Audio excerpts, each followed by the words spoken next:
we're just going to jump right into it, and we're going to try and keep this lively because everyone's maybe sleepy from lunch. So let's start with Catherine, because you have a mic. When is the right time to find a co-founder, and is there ever too late or too early? It's per usual. The answer is it depends.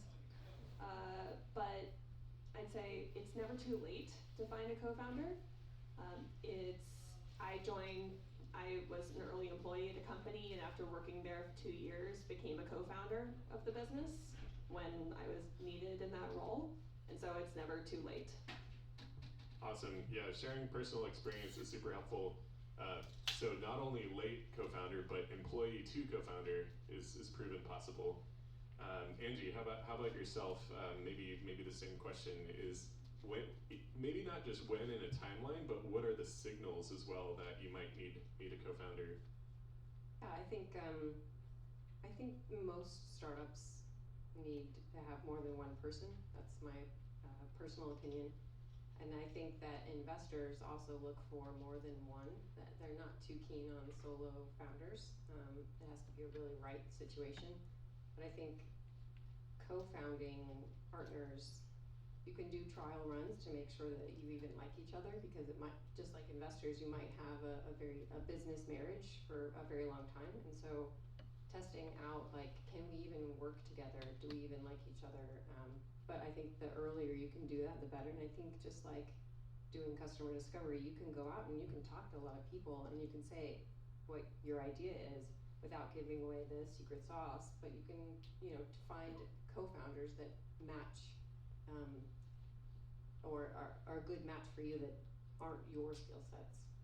Yeah, so complementary skill sets, and then the notion of iteration, like you might not even find the right one the first time, or you have a co-founder for a year and falling out, rotation to a next one, so might as well get started early. I think on the solo versus multiple founders, that's how many co-founders, there's very few investors that invest in solo founders, and if they do and it's like their thesis, and you're a solo founder, go find that one or two firms, or a small amount of firms. There's more than one or two. I've talked to maybe 10 or 15, but go find them, because you're unique. They're unique to you. But Ron, maybe you want to elaborate on that, because you've built a lot of teams and always seem to surround yourself with other people. I could write a book with all the mistakes I've made, going zero, employee 0 10 times, and as an investor in many deals, and incubating many companies over 25 years. I would say there is too early and there is too late. Too early happens when you're still doing customer discovery and you're still working out your product market fit, and you still don't even know what business plan you're writing. That is too early. That is, why are you guys co-founders? Well, we used to work together. We know each other, we trust each other. Okay, great, but how do you know that that's the right person to bring on the bus? So figuring out who are the right people to put on the bus, if you start that exercise before you actually know what the bus looks like, you will potentially end up, and often do, and this is where you see rifts between co-founders, difficult situations. Oh wow, we pivoted the business, we really don't need a consumer person anymore because we're going to be B2B, and now you're stuck with somebody, and it's really, really hard to get rid of your friends.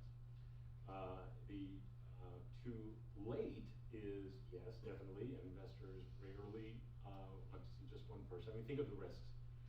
You win the lottery, you get divorced, your old boss called and said, I want you back, it's a single point of failure, so that's a huge problem. But really you want to see, what investors want to see is a well-balanced team with the right people that are utility players early on, not super specialists, but utility players. And one thing I always get on my hobby horse get on my bully pulpit about, is spending time with them, because you're going to spend more time with them than your own spouse. And really taking the time to get to know them, to get to know their grit, to get to know their values. Make sure your values are aligned, because corporate culture is extremely important. And the corporate culture is Darian at his own company as the solopreneur. The second person he brings in is going to shift the corporate culture more than anybody else will ever hire. And the third person, more than any other person they're going to hire after that, right? So early on, your corporate culture is set by the first people you bring in. kind of toxicity in relationships or mismatch of values. I've heard our HR mentors get up here so many times to talk about the messes that they've been asked to unravel, and it usually comes down to early founders not sharing values, didn't figure that out until a little bit too late. And basically, can you have a hard conversation with this person? Like, can you bring bad news to them, just like an investor? But like, can you have a conversation? Who gets 51%? Can you have that conversation with this person and still walk away friends? Yeah, that's definitely tough. And then I think some of the key points there were you can either build together, you pick a person, and you're not, if it's very early, you're basically just picking a person you want to work with. It's not based on skill set, because as Ron mentioned, that's going to change a bit, and maybe you don't need that skill set anymore. But if you pick someone utility, you're both utility, and you just really want to work with that person, then you build the vision together, and that's a unique scenario, but it happens. And then if it's a little bit later, you have to be able to sell the other co-founder on the vision, right? And so as a founder, all you do is sell. You sell to investors, you sell to customers, and you sell to future employees or talent. So if you can't sell them on the vision, then it's too early.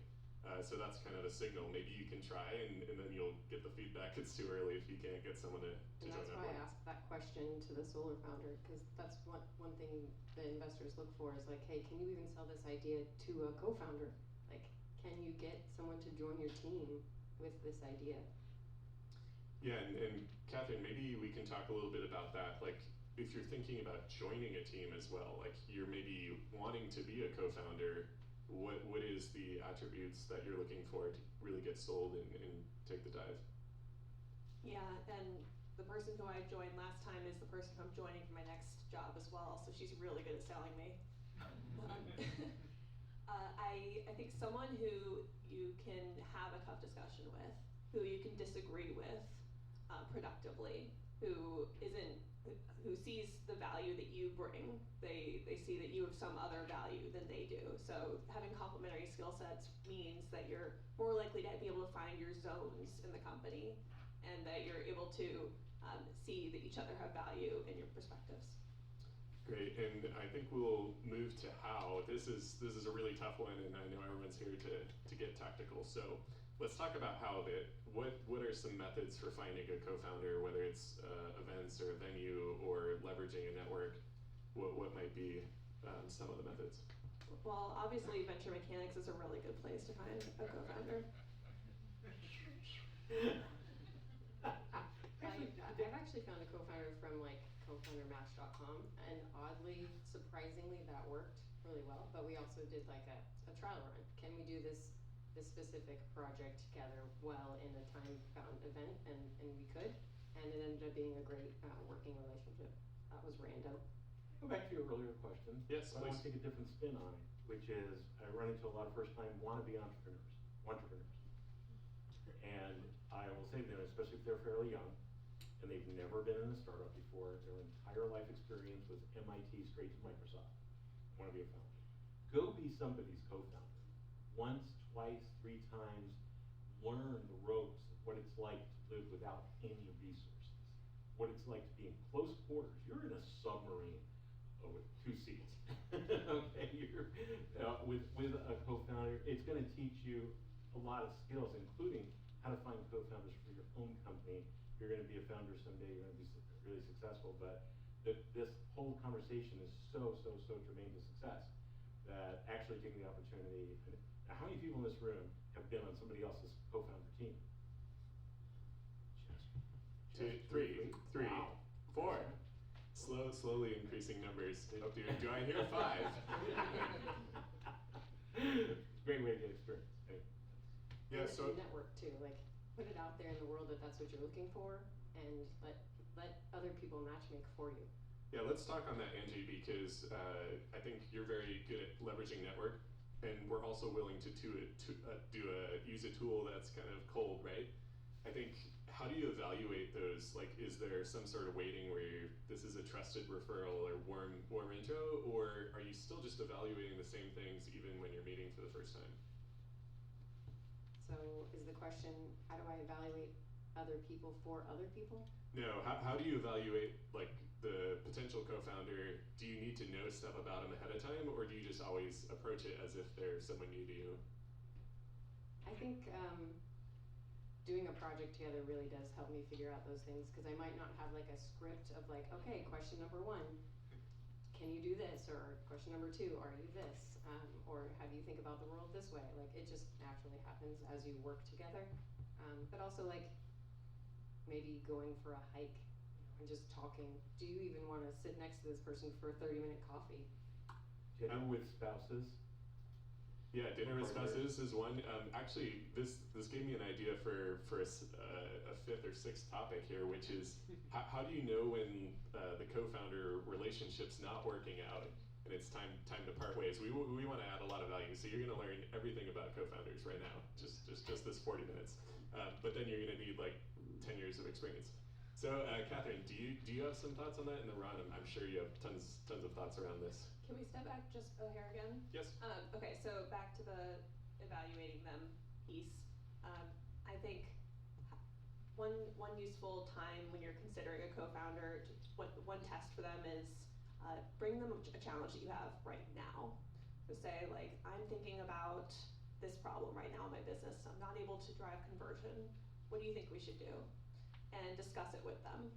And just be able to bounce ideas off of each other, because one of the biggest benefits of having a co-founder is having a thought partner. So bring them a difficult problem that you have and see how they approach it. Yeah, actually, I'm so glad you brought that in. I'll double down on that, because why not use your real business as the sort of test case, right? This isn't just doing an interview with, like Angie said, it's not just a list of questions. It's how are they approaching the problems that we actually need to go solve together? And that's going to help better understand if you actually want to go solve those problems with them. Maybe, Ron, we'll move on to the next question of, like, so you think you found a co-founder, maybe it's not even deep into the relationship, it's just like 2 weeks in, it's a month, 2 months, it's feeling a little rocky. What are the signs and what do you do? First, I'll go back to the last question. Oh, you guys like that one? I think We're not ready. Anybody in this room not human? Okay, so I'm speaking to my people here. We make mistakes, and we're very, very susceptible to falling in love with a candidate, whether it's a co-founder or somebody you're hiring into the company. You're desperate for that person. Your mind is blocking, love is blind, right? You're just blocking out all the flaws. It's really, really hard to see, because you just look at them and say, oh, they can solve my problem right now if I got this person on board. The rest of the stuff, I'm sure we can work it out, right? This is where having advisors, mentors, in more than one case, I did take somebody I was really sold on out for dinner with the spouses, and my wife was like, he has way better ability to see objectively what their behavior's like, what their values are like, and point out things to me that I had heard but didn't ingest, right? So this is where it's super, super valuable to have mentors. Even, we do this thing, Founders Roundtable, that Darian participates in a lot, where we try to teach entrepreneurs to develop relationships with other founders who are on the same journey but don't have a dog in their fight, and get together. It feels sort of like an informal advisory board. I'd even tap one of those people and say, hey, listen, I'm thinking of bringing a co-founder. I kind of need a neutral party to like check me and make sure I'm just not just falling in love with somebody because they could do the job. And then speaking of love, I can't get off the stage without mentioning that it is classically, told that you should not start a company with your spouse or sibling, and yet you see it all the time. It's a really, really, really, really, really, really bad idea. And if you don't want to get funded, you want to have a lot of problems and potentially risk your marriage, relationship with your sibling, go for it. I've seen this again and again and again. Everybody has a rationale. Oh, no, we're really tight. No, we're like, totally, yeah. And then the next time, you have a conversation with one of them and they say, yes, I agree. And then they go back and talk to the spouse, and then they come back and say, sorry, we can't do it. It's like, well, this is why investors don't want to back relatives. Now, there are a few companies out there of great fame that two brothers or husband and wife have started. There's also way more wreckage with divorces and failed companies for every one of those stories. Yeah, I think what I'd say on that is, what are you willing to risk, right? So maybe you are willing to risk that relationship, and you think that person is so key for being a co-founder in your business, and your business is so important to you that you're willing to risk that relationship, right? So If it's not, then And the second income. yeah, that there's that too, right? So that's probably a whole nother session. Like, how do you even be a co-founder, right? You need money. So that's probably not this session, but I want to open it up very soon for audience questions. So get some in mind because we want to be useful to you. Maybe I'll leave it up to each of you to kind of tell us your most insightful co-founder, either story or shared experience, or just what you think you would do next time when seeking a co-founder. I think I lucked out in my last co-founder with my partner Joe, also a veteran. So we had this commonality between us of an experience, and we also had a love and a passion for the content and the work that we were doing, and we were both externally driven and internally driven on the concept, and so we were aligned on like what was the most important things to each of us. And so being aligned on mission, vision, values, content, the problem that you're solving goes a long way. But also we prioritize saying, hey, I hear we're not aligned on this. Like we're just something's not right here. And both of us said in the beginning, when that happens, we're setting ground rules. Like, hey, when we're not aligned, I'm going to raise my hand and say it, and we're going to like take a break. And why are we not aligned? Why are we not understanding? And literally like saying, okay, let's just call it a day and talk about this tomorrow and like revisit why we're not coming together, and having that free and clear communication to say, hey, we're not aligned here. I need to express more, or I need to listen more, and being able to have that is like paramount. Yeah, there's going to be disagreements, so why not figure out what that looks like, what that disagreement's going to look like up front, and then have a method for resolving that. That's great. Catherine, what do you got? Yeah, I think when in setting up a co-founder relationship, what I've seen work really well is there are like lists of questions that you can find out there from some like the major accelerators of questions to go through with your co-founder. And so going through those questions together and coming up with your answers and discussing them, like what are our titles? Titles don't necessarily matter, but having a conversation like that can be useful. What will we do when we disagree about something? How will we tie break if there's two of us? Or who makes the final decision if someone needs to make a final decision? And what are our expectations of each other in terms of availability, in terms of holidays, generally how are we full-time on this, are we not? If we at some point need to not go full-time, what would that look like? Almost like a prenup situation. So I think like planning your relationship together really intentionally is important. And if you can't have those discussions, then you probably can't work together. Yeah, I think one of the reasons why it's important to go down that list through every single one in each answer is people tend to steer themselves into the safe zones. So if you just have a free-flowing conversation, each person's going to act in a way that's safe, that's not going to reveal hit some nerves, and they're going to act in an unpredictable way. So like making sure you have the uniform process ensures that you really uncover those things quickly and early. Ron, what do you get? Well, I think it's really important that you have a third person that you can go to. Maybe it's a board member, an advisor, if you don't have a third co-founder, but you got to have a process where, okay, you're not going to be able to come to complete alignment on every single issue.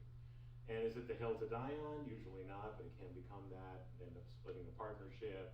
If you have somebody who's really, really good at moderating between two positions, it's an excellent person to bring on the board when you're just two co-founders.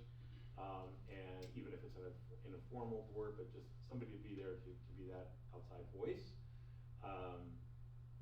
So I think the other thing is that as your team starts building up, so one thing I see very commonly is the equity split decision was made like on day 2. I had it happen after 2 hours where 4 people got together, never met each other, and said, we're going 25, 25, 25, 25. Whoa, you just met. And no discussions of who's actually in charge. When you got 25, 25, it's the same thing as having 50-50. You're going to get into huge conflicts, and then it's just going to be a pissing contest who can shout the loudest, because you did not establish any rules about who's the CEO and is making the final decision. When you can't agree, somebody has to make that final decision, and it's got to be respected. You have a very good process of taking input and all of that, but at the end of the day, you can't move forward stuck on something, or worse, one partner goes one way and the other one is subverting in any number of ways and actually trying to go in the other direction, never really agreed. Later they'll say they never agreed to go in that direction. So there has to be, just like in the military, a real chain of command. And when people think, oh, I own X percent, therefore I'm entitled to this weighting on the vote, that's not how management runs. That's your stock holdings, that's one thing. But a very common mistake I see is the team of two immediately say, we're gonna split 60-40, 20-80, whatever, when you don't even know yet who all the other team members are gonna be. You're gonna need a CTO, a CFO, a CMO, all these or VPs or whatever, and you're already splitting the equity between two, not leaving enough, or it's disproportionate now, right? So the other thing I see is disproportionate is there's a founder who's given up the day job, putting in cash, and there's a founder who's holding on to the day job, and like, well, okay, that matters in risk reward, and it needs to be properly. Yeah, I think like, as Ron's mentioning, the numbers tell one story, but that doesn't tell what everyone's expecting, or it's not ultimate clarity. So most disagreements come through misalignment of expectations, and so there's the numbers, and then there's what does that actually mean? Who's actually making the decisions, or what do we do in a situation where people want to do different things? So I think that's a super great point. There's also a book called Slicing the Pie, I think, is how equity can be distributed, because it basically just takes the cash component and the time component and separates them, so that you can resolve this issue where someone's pouring a ton of money in, and how is that evaluated for equity? So great. Let's go to audience questions now. Who's got some questions? Sergey, what do you got first? You can read it that far? That's really No, we were at Venture Breakfast together on Wednesday.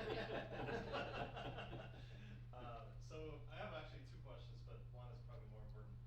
Finding a co-founder in places like this, it could be a challenge because there's usually both people with the idea already. So there isn't a cohort of people who just goes to startup events just because they want to become a co-founder at a startup. I feel like that's a very tiny slice of people. There may be a little bit, but not that much, where it'd be 50-50. And so if you're usually talking to another co-founder, they already have an idea, and you have an idea, and you want to convince them to join your company or startup, but they want to convince you to join theirs. Yeah, so let me consolidate this challenge. It's if you're going out and about, it seems like you're always going to be trying to recruit other co-founders to your team. You're not like just looking to become a co-founder, and I think that's not. Maybe you have some disagreement here. I see Catherine might have some input here. I would like to disagree with you with your hypothesis. I think it's a reasonable hypothesis that people who are entrepreneurial and attracted to startups have all the ideas. I love startups. I love working in them. I don't have all the ideas. I'm not the ideas person. I'm the executor. And so I've been a co-founder at multiple companies with someone else's idea. And there are lots of people like me. And I had lunch with people today who said they want to do a startup at some point. But right here, raise your hand. But not sure exactly what yet. So like lots of people are attracted to this area who aren't like stuck on one particular idea, or who might have one idea and could be sold on yours instead. And so much so that that's like a little tick box in the Y Combinator co-founder matching thing. Like, I have an idea, I do not have an idea. So. Yeah, and then I'll add that it's so early when you're just a solo founder working on an idea that oftentimes you think you're recruiting someone for your team and you end up joining someone else's team, right? You have similar ideas, very similar product visions or overlap, and it makes sense to consolidate those efforts, or you just tend to jive really well, and it's like, why we can do more together, why would we do this separately? And also, this is a whole network and community. Like, if I have an idea, I might know someone who might be a great fit for you, so like, it's absolutely the place that you should be. So as the guy who's met more people in this building than anyone else alive, thousands in the last, through all the events that have gone through in 18 months, I can't disagree enough with the hypothesis, because what I see is a whole lot of people that want to get involved in a startup, number one. They don't even have a mindset yet or an incredibly clear picture of what they would do. They're just as interested as becoming a co-founder in somebody else's exciting idea. That's the group that meets here, Startup Friends, every 2 weeks, just every other Thursday. A whole lot of people in there that just, they want to be around the energy. They're still holding on to their day job in Microsoft or wherever. You can raise your hand again. And have some ideas of their own, but yeah, the fact is, the average founder gets an exit after 3.5 companies. So the reality is you're probably doing a practice run, right? For me, it was third one was the first exit, on the average, right? So, like, the opportunity to join somebody else and go through the experience because you're 20-something, 30-something, and you've got many more companies than you, give that a shot first as a way to sort of, see what the water's like. Especially if it's your first time jumping out of the big corporation with all of its resources, you're gonna get pulled back really fast. Yeah, I think the last thing I'll add is that, Sergey, you're not actually wrong for certain events. It's all founders who are looking to have people join their team. So I go to a lot of founder events that way. It's just what kind of mix of events you're going to, right? So Ron mentioned some where it's the total opposite, right? So getting a balance of events where some are going to be, people wanting you to join their team, and then the others where everyone's looking to join a team. Any other questions? Wes has got a mic for you as well. Vikash, what do we got? Well, just to build on that, these places are great to meet people and the co-founders. But what if they're not in the vicinity, in the sense that they're not in your immediate network? You know that you need a niche co-founder who has a niche expertise. So how do you go about that? Let's go to Andrew with that first, because you might need to expand outside of your geographical region and go to online like a tool. What's the question? If you need a co-founder that's kind of niche, you're not finding them at the events you're going to, or they're not in your network on LinkedIn, how do you get to them? I think just like if you're looking for customers, like if you're building a company that's targeting neurosurgeons and you're not a neurosurgeon, yet you don't know any neurosurgeons and you have no in to find them or connect with them, why are you going after that?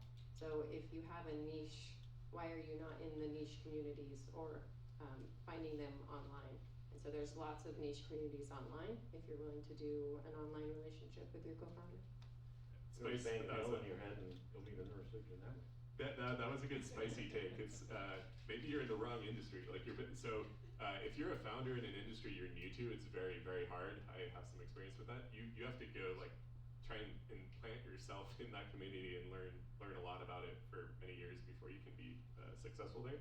And then yeah, I think Angie's advice is great. Maybe reconsider what you're doing, because you're not bringing all that experience and expertise you've had for a long time. But maybe you do have a unique angle and you just need to go validate that in the space where you're working. So, other questions?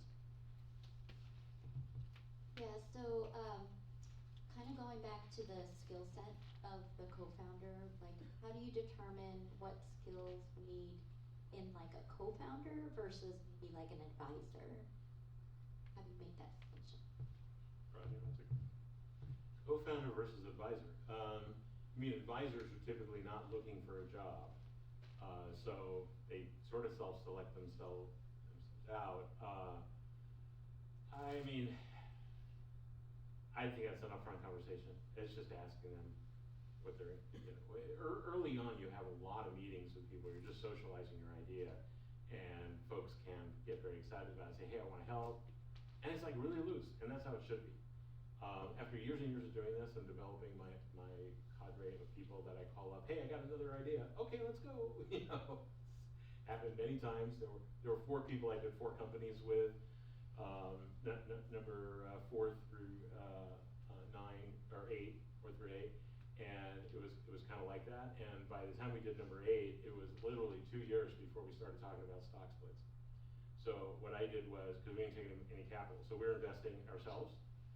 By not taking salaries, putting a little bit of cash, and I just kept a spreadsheet, and it had everybody's market rate and how many hours they're working, and I shared that with the entire group. There were 7 of us.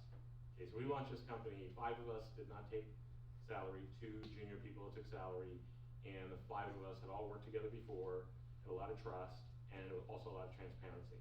So I just kept track of how many hours. 2 people retired before we got funding, and so they earned founder stock, granted stock for the time served, And then when they got stock options going forward, what day did that happen? When we had $1 stock equal to $1 cash from an outside investor.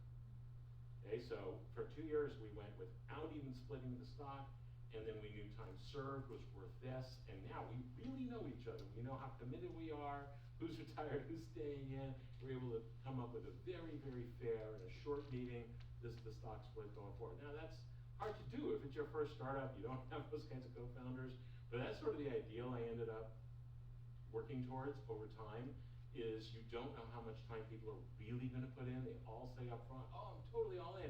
And it's like, yeah, I got 17 kids and they all have baseball. You know, like. Yeah, I think we should go to Catherine on what that level of commitment is. Like, Catherine, could an advisor done what you did at your last startup? Like, I think, yeah, a co-founder is someone who is gonna get in with you and cold call potential customers.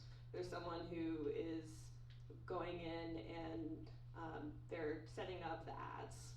They're often you'll hire people to do that, but they're in the trenches with you day to day, ideally. And an advisor is someone you talk to for a conversation about a particular problem you have, and or that you're trying to solve. And so I think, yeah, initially when you meet someone, you may not know where they fit on that spectrum of commitment level, but an advisor is someone who isn't in the trenches day to day, usually. yeah, great response there, Catherine. Percentage of doing versus talking. Advisors talk, co-founders quick do. one to that is if the person you're talking to is also talking to a bunch of other startups every week and spending their time in a lot of other places, versus the co-founder is the one who stopped doing anything else, was up all night, calls you at 6 a.m., says, I couldn't sleep because I was working on this problem. That's your co-founder. That's your Great. We had another question up front here. Yeah. Oh, sorry. We I think what first was up here, but yeah, sorry, Wes.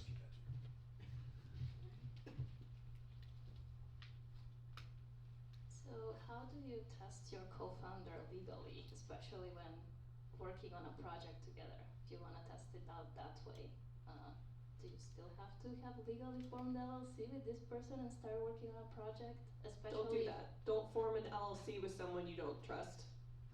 Don't do it legally. But what if the project has some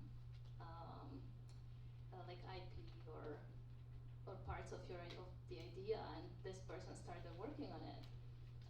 Thursday, we have a class on legal everything for founders, and you will learn there about signing agreements that preserve anything that was being worked on for the company. Now, there has to be consideration. $1 can be consideration. So a promise of equity can be consideration, but you can secure that with an agreement that says if you're working on this IP belongs to the company. You have to have that legal entity in place, unfortunately, right, for that to kind of be legit, or it could be between two parties if you haven't incorporated yet. Like 95%, I'm sure Bill will agree back there, 95% of startups, they incorporate way too early. They should hold that off as long as possible.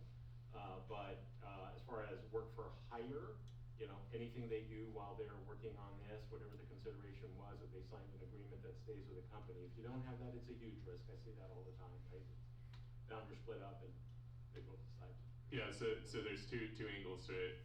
Maybe it's too early, and to Catherine's point, you shouldn't just be forming entity day one. You know, 2 weeks of just ideation and things like that, there's no IP, it's totally fine.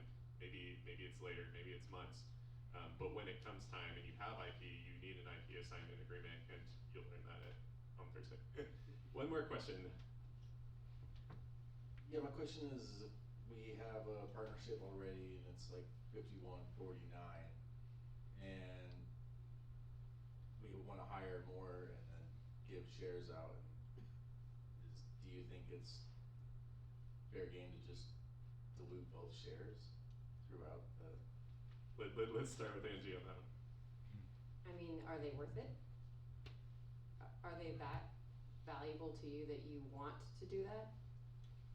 I would consider that, you know, if they're that high value to you, would you be willing to separate yourself from some amount of percentage of ownership?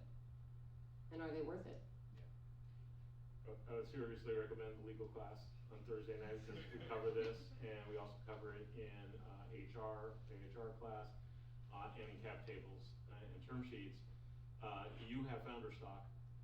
At some point, you stop issuing founder stock, and now you're issuing stock options, right? So new people coming in get stock options. In every case, unless you have a ratchet agreement between the two of you, and I've seen that occurs, where at least you have an agreement that you will always be relative to each other at that ratio. Generally speaking, the pool is diluted equally. So if you issue shares, everybody who is an existing shareholder, including optionees and warrant holders that aren't even really shareholders, but on a fully diluted cap table, they count as shareholders. Everyone's taking the dilution equally for the new employee stock option pool. So you set aside 10% and 20%, and you start doling out from that. Do that, with a lawyer-guided or CFO-guided process. You're doing it correctly and legally. But yeah, normally it's not, I gave you 49%. If that's but I expected you to give up dilution, but not me. That'd be very unusual. I haven't really seen that, but yeah, generally you expect these things to change over time unless you have that ratchet agreement. Let's give Catherine the final word, then we'll take a quick break.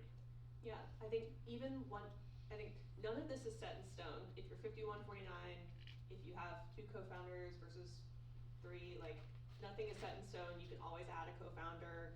You can always have one removed. Sometimes with great difficulty in these things. But you can also renegotiate if your lives change and one of you is busier now and you need to maybe step back from the business. So I think things are flexible and they can evolve. You will need to keep things formally, legally set up along the way and make sure you have a relationship where you can have those conversations to evolve it. But nothing should be set in stone forever, probably. Yeah, so this was actually just the start of the conversation. I know I said you'd learn everything in 40 minutes here. That's not true. If you want to know more, ask these great panelists afterwards. We have the rest of the day, or connect with all of us, and it's an ongoing conversation. So thank you so much for listening. Thank our panelists. This was amazing.